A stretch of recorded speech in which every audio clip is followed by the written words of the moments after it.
మరికొన్ని ఆసక్తికర వ్యాఖ్యలు కూడా చేశారు రేవంత్. బీఆర్ఎస్ నేతలను తానున్నంత వరకు కాంగ్రెస్ లో చేర్చుకునేది లేదు అంటూ ఆయన చేసిన ఈ వ్యాఖ్యలే ఇప్పుడు చర్చనీయాంశమయ్యాయి.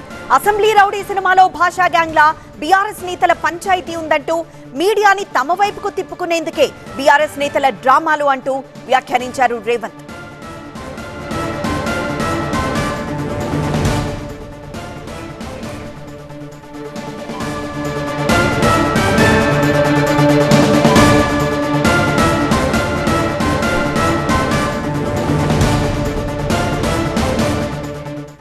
రేవంత్ ఢిల్లీ పర్యటనకి సంబంధించి మరింత సమాచారం మా బ్యూరో చీఫ్ గోపిని అడిగి తెలుసుకుందాం.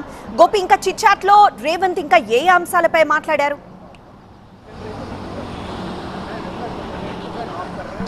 సార్ 3 రోజుల పాటు తెలంగాణ సీఎం ఢిల్లీ పర్యటన కొనసాగింది. అసలు ఈ పర్యటన ఎందుకు, ఏ అంశాలు అధిష్టానంతో చర్చించారు, అలాగే తెలంగాణలో ప్రస్తుత పరిణామాలు, రాజకీయ అంశాలపైన కూడా ఆయన ఆఫ్ ది రికార్డ్ చిట్ చాట్లో సుమారు గంటకు పైగా ఢిల్లీలో ఉన్న మీడియా ప్రతినిధులతో మాట్లాడడం జరిగింది. ప్రధానంగా ఇందులో మొదటి అంశం ఇటు కర్ణాటకలో కొనగణన మళ్లీ చేయాలి అని చెప్పి అక్కడ రాష్ట్ర ప్రభుత్వం నిర్ణయించడం జరిగింది. సో అందులో భాగంగా అధిష్టానం నిన్న రేవంత్ రెడ్డిని అలాగే కర్ణాటక ముఖ్యమంత్రి సిద్ధరామయ్య, డీకే శివకుమార్తో చర్చలు జరపడం జరిగింది.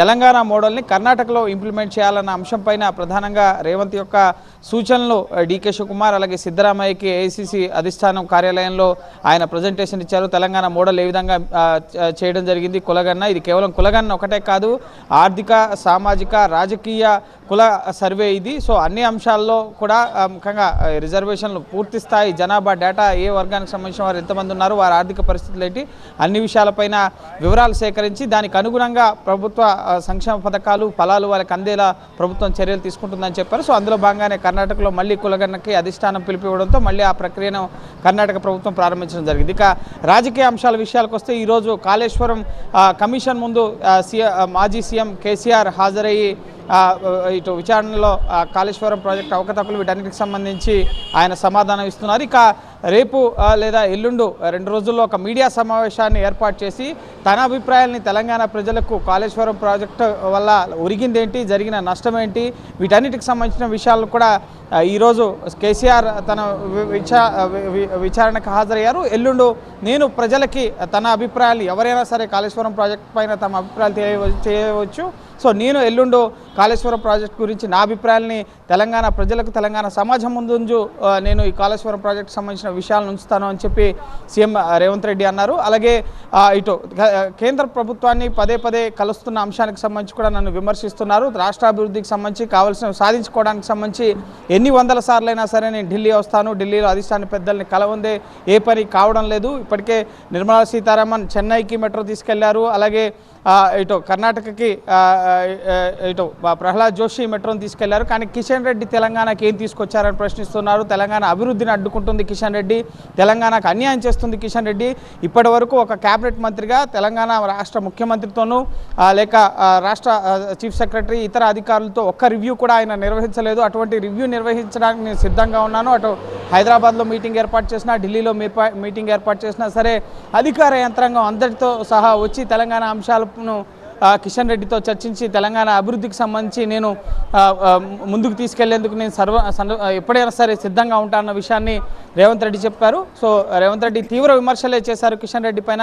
తెలంగాణకి కిషన్ రెడ్డి ద్రోహం చేస్తున్నారు, మెట్రోను అడ్డుకుంటున్నారు, రీజనల్ రింగ్ రోడ్ని అడ్డుకుంటున్నారు, కేటీఆర్ బీఆర్ఎస్ మెట్రోను అడ్డుకుంటున్నారు. కాబట్టి ఇటు కిషన్ రెడ్డి కూడా మెట్రోను అడ్డుకునే విధంగా కేబినెట్ మంత్రిగా ఉండి ఒక్కసారి కూడా తెలంగాణకు సంబంధించిన అంశాలని, ఫైల్స్ని ఢిల్లీలో క్లియర్ చేయించలేకపోయారు కిషన్ రెడ్డి అని చెప్పి చాలా కీలక వ్యాఖ్యల్ని ఈరోజు రేవంత్ రెడ్డి చేయడం జరిగింది. అలాగే నక్సలిజం పైన కూడా ఇటు తెలంగాణలో జరుగుతున్న ఆపరేషన్కి సంబంధించి, కగార్ ఆపరేషన్కి సంబంధించి కూడా నక్సలిజాన్ని ఎవరు అంతం చేయలేరు, అది ఒక సామాజిక సమస్య.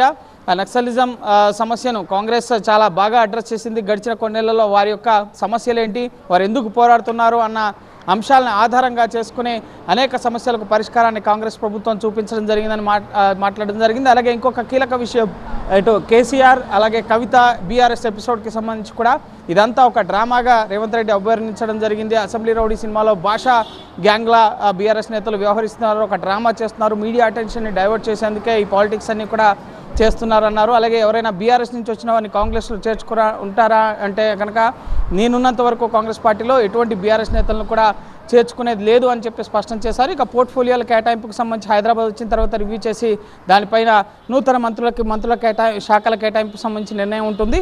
పూర్తి స్థాయిలో మంత్రివర్గంలో మార్పులు ఉంటాయా అంటే శాఖలలో మార్పులు ఉంటాయన్న అంశానికి సంబంధించి ఆ దిశగా ఢిల్లీలో చర్చలు జరగలేదు. ఇవన్నీ కూడా హైదరాబాద్ వెళ్ళిన తర్వాత నేను నిర్ణయం తీసుకుంటా అన్నారు. సో చూడాలి ఈ రోజైనా నూతన మంత్రులకు శాఖల కేటాయింపుకు సంబంధించి ఒక స్పష్టత ఇస్తుందా రాష్ట్ర ప్రభుత్వం, ముఖ్యమంత్రి, లేక దీన్ని ఇంకా పొడిగిస్తుందా అనేది కూడా మనం వేచి చూడాల్సి ఉంటుంది. అలాగే తన వద్ద ఉన్న శాఖలనే మొదటగా తాను నూతన మంత్రులకు ఇవ్వాలని చెప్పి భావిస్తున్నాను.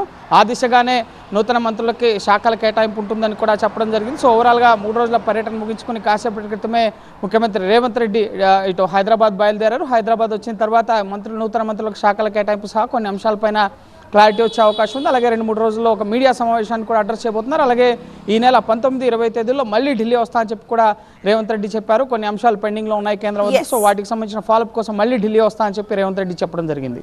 ఎస్ గోపి, సో కొత్త మంత్రులకు తన దగ్గరున్న శాఖలనే కేటాయిస్తానంటూ ఒక క్లారిటీ ఇచ్చారు ముఖ్యమంత్రి రేవంత్. తెలంగాణ రాష్ట్రానికి అన్యాయం చేస్తోంది కిషన్ రెడ్డి. ఇంతవరకు ఒక్క ప్రాజెక్ట్ ని కూడా తెలంగాణకి తీసుకురాలేదు. కిషన్ రెడ్డి ప్రాజెక్టులను అడ్డుకుంటోంది అంటూ రేవంత్ వ్యాఖ్యానించారు.